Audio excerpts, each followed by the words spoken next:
Courage does not always roar. आज हम आपके लिए 2023 6 फरवरी की करंट अफेयर्स लेकर आए हैं। चलिए पहला प्रश्न देख लेते हैं क्या है। किस देश को 2025 में मैड्रिड अंतर्राष्ट्रीय पुस्तक मेले के थीम देश के रूप में आमंत्रित किया गया है? ऑप्शंस हैं ए बांग्लादेश, बी नेपाल, सी भूटान, डी भारत। इसका सही उत्तर क्या हो सकता है? इसका सही उत्तर है ऑप्शन नंबर डी, भारत इसका सही उत्तर है। देखिए मोदी जी भी बने हुए हैं। चलिए, और हमारा तिरंगा भी है। चलिए अब व्याख्या देख लेते हैं। भारत में स्पेन के राजदूत जोस मारिया रिडाओ ने कहा है कि भारत को 2025 के मैड्रिड अंतर्राष्ट्रीय पुस्तक मेले में मुख्य देश के तौर पर आमंत्रित किया जाएगा। 46वें अंतर्राष्ट्रीय कोलकाता पुस्तक मेले में स्पेन मुख्य थीम देश है। स्पेन पैवेलियन में मौजूद रिडाओ ने कहा कि हम भारतीय लेखकों से सीधा संबंध स्थापित करना चाहते हैं जिसकी शुरुआत इस पुस्तक मेले से बड़े पैमाने पर होगी। फ्रेंड्स, अगर वीडियो पसंद आ रही है तो बेल आइकन प्रेस करके चैनल को सब्सक्राइब करना ना भूलें। चलिए अगला प्रश्न देख लेते हैं क्या है। हमारा दूसरा प्रश्न है, भारत और किस देश के बीच पहली बार राष्ट्रीय सुरक्षा सलाहकार स्तर की बैठक का आयोजन किया गया है? ऑप्शंस दिए हैं A Italy, B Germany, C America, D Ukraine. इसका सही उत्तर क्या हो सकता है? इसका सही उत्तर है ऑप्शन नंबर सी अमेरिका। इसका सही उत्तर ऑप्शन नंबर सी अमेरिका है। चलिए व्याख्या देख लेते हैं। For the first time the biggest ever national security adviser NSA level meeting between India and the US, the initiative for critical and Emerging Technology ICET is being held in Washington. It is being organized by the US-India Business Council USIBC. Under this, India and America are going to work on 6 such big points which will benefit the whole world. अगला प्रश्न, किस राज्य में Asia का पहला floating festival शुरू किया गया है? ऑप्शंस हैं। पहला ऑप्शन है हमारा ए मध्य प्रदेश, बी तमिलनाडु, सी राजस्थान, डी उत्तर प्रदेश। इसका सही उत्तर क्या हो सकता है? इसका सही उत्तर है option number A Madhya Pradesh. चलिए प्रश्न की व्याख्या देख लेते हैं। मध्य प्रदेश सरकार में पर्यटन मंत्री उषा ठाकुर ने मंदसौर में गांधी सागर फ्लोटिंग फेस्टिवल के पहले संस्करण का उद्घाटन किया। ये फ्लोटिंग फेस्टिवल 1 फरवरी को इंडियन ओशन रॉक बैंड के प्रदर्शन के साथ शुरू हुआ। फेस्टिवल में आंगतुक floating stage, floating market, boat spa, boat safari और लाइव संगीत का आनंद ले सकते हैं। फ्लोटिंग फेस्टिवल का समापन 4 फरवरी को होगा, जबकि पर्यटकों के लिए टेंट सिटी 3 महीने तक चलेगी। चलिए अगला प्रश्न ले लेते हैं। भारत ने किस देश को अंतर्राष्ट्रीय सौर गठबंधन में शामिल होने का स्वागत किया है? ऑप्शंस हैं दक्षिण अफ्रीका, नाइजीरिया, कॉन्गो, तंजानिया। इसका सही उत्तर क्या हो सकता है? इसका सही उत्तर है ऑप्शन नंबर सी कॉन्गो। इसका सही उत्तर है। चलिए प्रश्न की व्याख्या की ओर बढ़ते हैं। भारत ने अंतर्राष्ट्रीय सौर गठबंधन में कॉन्गो के शामिल होने का स्वागत किया है। विदेश मंत्रालय ने कहा है कि कॉन्गो गणराज्य के राजदूत रामंड सरजीबाले ने नई दिल्ली में अंतर्राष्ट्रीय सौर गठबंधन समझौते पर हस्ताक्षर किए।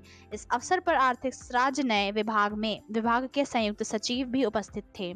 यह एक संधि आधार अंतर सरकारी संगठन है जिसका प्राथमिक कार्य पोषण एवं प्रौद्योगिकी की लागत को कम करके सौर विकास को बढ़ावा देना है। चलिए अगला प्रश्न देख लेते हैं। मध्य प्रदेश के भोपाल का इस्लाम नगर अब किस नाम से जाना जाएगा? प्रश्न के ऑप्शंस दिए हैं दुर्गापुर, जगदीशपुर, हरिपुर या हनुमानगढ़। इसका सही उत्तर क्या हो सकता है? इसका सही उत्तर है ऑप्शन नंबर बी जगदीशपुर। चलिए प्रश्न की व्याख्या की ओर बढ़ते हैं। अगर वीडियो पसंद आ रही है तो शेयर लाइक कमेंट जरूर करिएगा। मध्य प्रदेश की राजधानी भोपाल का इस्लाम नगर गांव अब जगदीशपुर कहलाएगा। इस संबंध में हाल ही में राज्य सरकार ने अधिसूचना जारी कर दी है। इसमें कहा गया है कि इस्लाम नगर गांव का नया नाम बदलकर जगदीशपुर कर दिया गया है। स्थानीय लोग इस्लाम नगर गांव का नाम बदलने की लंबे समय से मांग कर रहे थे। इसके कारण भोपाल सांसद प्रज्ञा सिंह ठाकुर ने केंद्रीय गृह मंत्री अमित शाह को पत्र लिखा था। इसके साथ ही उन्होंने गृह मंत्री से चर्चा भी की थी। चलिए अगले प्रश्न की ओर बढ़ते हैं। दादा साहब फाल्के पुरस्कार से सम्मानित किस प्रसिद्ध फिल्म निर्माता को 92 साल की उम्र में निधन हो गया? कसीना धुनी विश्वनाथ, विपुल अमृतलाल शाह, सूरज बड़जात्या या फिर डेविड धवन। इसका सही उत्तर है ऑप्शन नंबर ए, कसीना धुनी विश्वनाथ इसका सही उत्तर है। चलिए कसीना धुनी विश्वनाथ इसका सही उत्तर ऑप्शन नंबर ए। आइए प्रश्न की व्याख्या देख लेते हैं। दादा साहेब फाल्के पुरस्कार से सम्मानित प्रसिद्ध फिल्म निर्माता कसीना धुनी विश्वनाथ का निधन हो गया है। वह 92 साल के थे। के विश्वनाथ कुछ समय से अस्वस्थ थे और उम्र संबंधित समस्याओं से जूझ रहे थे। कला तपस्वी के नाम से लोकप्रिय विश्वनाथ का जन्म फरवरी 1930 में आंध्र प्रदेश में हुआ था। के विश्वनाथ को 2016 में 48वां दादा साहेब फाल्के पुरस्कार मिला था, जो भारतीय सिनेमा में सर्वोच्च सम्मान है। किसे हाल ही में नामीबिया में भारत के अगले उच्चायुक्त के रूप में नियुक्त किया गया है? ऑप्शंस हैं हमारे सुरिंदर सिंह महल, एम सुबारायुडू, अजय कुमार दासा, योगेश कुमार जोशी। इसका सही उत्तर क्या हो सकता है? इसका सही उत्तर ऑप्शन नंबर बी है, एम सुबारायुडू। एम सुबारायुडू इसका सही उत्तर है। प्रश्न की व्याख्या। एम सुबारायुडू जो वर्तमान में पेरू में भारत के राजदूत के रूप में कार्यरत हैं को नामीबिया में भारत के अगले उच्चायुक्त के रूप में नियुक्त किया गया है। विदेश मंत्रालय एमईए ने एक बयान में घोषणा की। उम्मीद की जा रही है कि सुबारायुडू जल्द ही कार्यभार संभाल लेंगे। विदेश मंत्रालय के अनुसार वह 1994 भारतीय विदेश सेवा में शामिल हुए। श्री एम सुबारायुडू वर्तमान में पेरू गणराज्य में भारत के राजदूत को नामीबिया गणराज्य के लिए भारत के अगले उच्चायुक्त के रूप में नियुक्त किया गया है। चलिए अगला प्रश्न ले लेते हैं। किस राज्य सरकार ने the vision for all school eye health कार्यक्रम शुरू किया है? ऑप्शंस हैं गोवा, केरल, तेलंगाना, पंजाब। इसका सही उत्तर क्या हो सकता है? इसका सही उत्तर है ऑप्शन नंबर ए, गोवा।